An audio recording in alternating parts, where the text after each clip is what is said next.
ഈ പരിപാടിക്കിടെ നൃത്ത പരിപാടിക്കിടെ ഓഡിയോ കട്ടായതാണ് ഒരു സംഘം സ്കൂളിലെ കുട്ടികളെ പ്രകോപിപ്പിച്ചതും രണ്ട് സ്കൂളുകൾ തമ്മിൽ ചേരിതിരിഞ്ഞ് അക്രമമുണ്ടായതും അവസാനം ആ അക്രമം ഒരു കുട്ടിയുടെ മരണത്തിൽ കലാശിക്കുകയും ചെയ്തത്.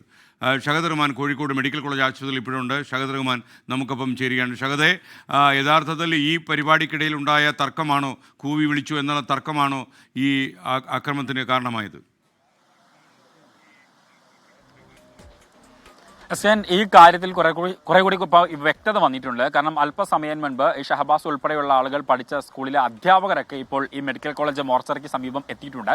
അപ്പോൾ അവർ കുറച്ചുകൂടി കാര്യങ്ങൾ വ്യക്തമായിട്ട് നമ്മളോട് പറഞ്ഞിട്ടുണ്ട്. പക്ഷേ അവർ ക്യാമറയ്ക്ക് മുന്നിൽ വന്ന് പറയാൻ എന്തായാലും നിലവിലെ സാഹചര്യത്തിൽ തയ്യാറല്ല. അല്പസമയത്തിനകം ഹെഡ് മാഷ് ഉൾപ്പെടെയുള്ള ആളുകൾ വരും. അപ്പോൾ അവർ അതായത് ഇത് മാധ്യമങ്ങളെ മുഴുവനായിട്ട് കാണാം എന്നുള്ളതാണ് തീരുമാനിച്ചിരിക്കുന്നത്. അപ്പോൾ അധ്യാപകർ പറയുന്നത്, അതായത് സ്കൂള് കുറച്ച് ദിവസം മുൻപേ തന്നെ പൂട്ടിയിട്ടുണ്ടായിരുന്നു. കാരണം പരീക്ഷയൊക്കെ കഴിഞ്ഞ് സ്കൂളിൽ നിന്ന് തന്നെ വാഹനത്തിൽ വിദ്യാർത്ഥികളെ അതാത് സ്ഥലങ്ങളിൽ കൊണ്ടുവിടുകയും ചെയ്തിട്ടുണ്ടായിരുന്നു. പിന്നീടാണ് ഈ ട്യൂഷൻ സെന്ററുകളിൽ ഈ ഫെയർവെൽ പാർട്ടികൾ നടക്കുന്നത്. ആ ഘട്ടത്തിലാണ് ഇത്തരത്തിൽ DJ പാർട്ടി ഉൾപ്പെടെ അറേഞ്ച് ചെയ്യുകയും അതിനിടയിൽ ഈ വിദ്യാർത്ഥികൾക്ക് കപ്പിൾ ഡാൻസ് കളിക്കാൻ അവസരം നൽകുകയും ചെയ്തു. ആ ഘട്ടത്തിലാണ് ഇത്തരത്തിൽ ഈ പാട്ട് ഇടയ്ക്ക് വെച്ച് നിന്നു പോവുകയും പിന്നീട് അതുമായി ബന്ധപ്പെട്ട തർക്കങ്ങളും പ്രശ്നങ്ങളും ഒക്കെ ഉണ്ടാവുകയും അതിന്റെ പക വീട്ടാനായിട്ട് ഇത്തരത്തിൽ പിന്നീട് പുറത്ത് സംഘടിക്കുകയും പിന്നീട് സംഘർഷവും നടക്കുന്നത് എന്നുള്ളതാണ്. അതിലാണ് ഇപ്പോൾ ഏറ്റവും ഒടുവിൽ ഒരു മരണം സംഭവിച്ചിരിക്കുന്നത് എന്നുള്ളതാണ്. വിദ്യാലയങ്ങളിൽ, അതായത് ഇതിന്റെ ഒരു ആധാരം എന്ന് പറയുന്നത്, ഈ സ്കൂളിൽ ഇത്തരത്തിൽ വിദ്യാർത്ഥികൾക്ക് കളർ ഡ്രസ് ഇട്ട് വരാനോ അല്ലെങ്കിൽ ഇത്തരത്തിൽ DJ പാർട്ടിയോ ഒന്നും തന്നെ അനുവദിക്കുന്നില്ല. അത് സർക്കാർ മാനദണ്ഡ പ്രകാരമുള്ള പരിപാടികൾ മാത്രമേ സ്കൂളുകളിൽ നടക്കുന്നുള്ളൂ.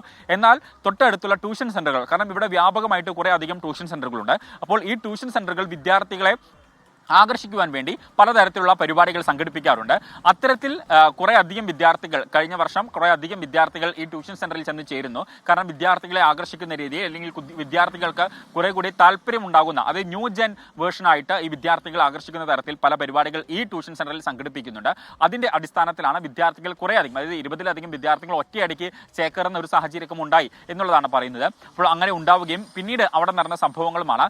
പക്ഷേ ഇതിലൊക്കെ എടുത്തു പറയേണ്ട ഒരു കാര്യം എന്ന് പറയുന്നത്, ഇപ്പോൾ ഈ മരിച്ച വിദ്യാർത്ഥി ഈ ട്യൂഷൻ സെന്ററിൽ പഠിക്കുന്നില്ല, മറിച്ച് കൂടെ ഉണ്ടായിരുന്ന വിദ്യാർത്ഥികൾ ഈ മരിച്ച വിദ്യാർത്ഥിയെ കൂട്ടിക്കൊണ്ടു പോവുകയാണ് ചെയ്തിട്ടുണ്ടായിരുന്നത്. തുടർന്നാണ് ഇത്തരത്തിൽ അക്രമം നടക്കുകയും യാതൊരുവിധ പ്രശ്നങ്ങളും നടന്നിട്ടില്ല എന്ന രീതിയിൽ ഈ വിദ്യാർത്ഥിയെ വീട്ടിൽ കൊണ്ടുപോയി ആക്കുകയും ചെയ്യുന്നത്.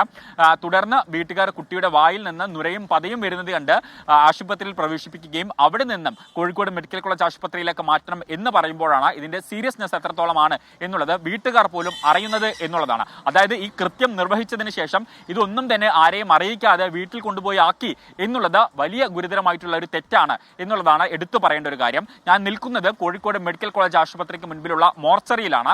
ഏകദേശം ഇൻക്വസ്റ്റ് നടപടികൾ ആരംഭിച്ചിട്ടുണ്ട്. താമരശ്ശേരി പോലീസ് അല്പസമയം ഇവിടെ എത്തുകയും ചെയ്തിട്ടുണ്ട്. 11 മണിയോടുകൂടി ഇതിന്റെ പോസ്റ്റ്മോർട്ടം നടപടികൾ, അതായത് വിദ്യാർത്ഥിയുടെ പോസ്റ്റ്മോർട്ടം നടപടികൾ ആരംഭിക്കും എന്നുള്ളതാണ് ഇപ്പോൾ നമുക്ക് പോലീസിൽ നിന്നും മനസ്സിലാക്കാൻ സാധിക്കുന്നത്. മാത്രമല്ല മരിച്ച വിദ്യാർത്ഥിയുടെ ബന്ധുക്കളൊക്കെ തന്നെ ഇവിടേക്ക് എത്തിച്ചേരുകയും ചെയ്തിട്ടുണ്ട്.